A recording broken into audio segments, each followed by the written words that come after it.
شکار ہوتے جا رہے ہیں، تنگ دستی نے زور پکڑا ہوا ہے۔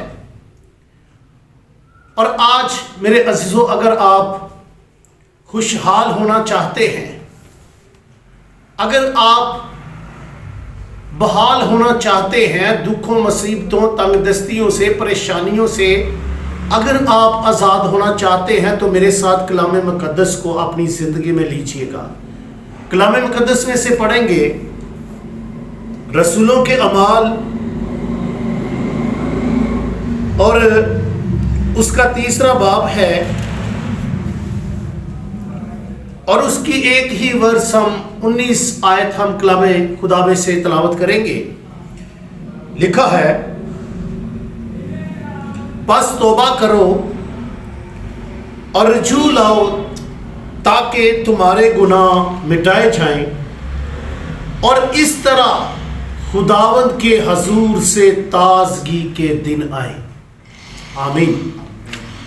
کلام مقدس کے مطابق میرے عزیزو، اگر ہم نے جانے انجانے میں جو ہم نے گناہ کیے ہیں، نادانیوں میں جو ہم نے خطائیں کی ہیں، جن کے وجہ سے آج ہم دکھ میں ہیں، پریشانیوں میں ہیں، تو آج وقت ہے، آج توبہ کرنے کا وقت ہے، کیونکہ ہم نے کلام مقدس میں پڑھا ہے، پس توبہ کرو ان تمام کاموں سے جو برے ہیں، جو ہمیں تنگ دستی کی طرف لے کے جاتے ہیں، جو ہمیں غربت کا شکار بناتے ہیں، کیونکہ یہ ہماری ہی وجہ سے ہم انسان جو ہے وہ اپنی ہی خواہشوں میں پھنس کر جو ہے کہ آزمایا جاتا ہے۔ اس وجہ سے ہم تنگ دستی میں جاتے ہیں، پریشانیوں میں جاتے ہیں، مشکلاتوں کا شکار ہوتے ہیں، ابلیس کے قبضہ میں چلے جاتے ہیں۔ لیکن آج کو جو کلام ہمیں فرماتا ہے، آج ضرورت اس بات کی ہے کہ لکھا ہے، پس توبہ کرو، یو ٹرن لینے کی ضرورت ہے، ان کاموں سے ان کو ترک کر دو، اور پھر رجوع لاؤ۔ رجوع کس کی طرف لانا ہے؟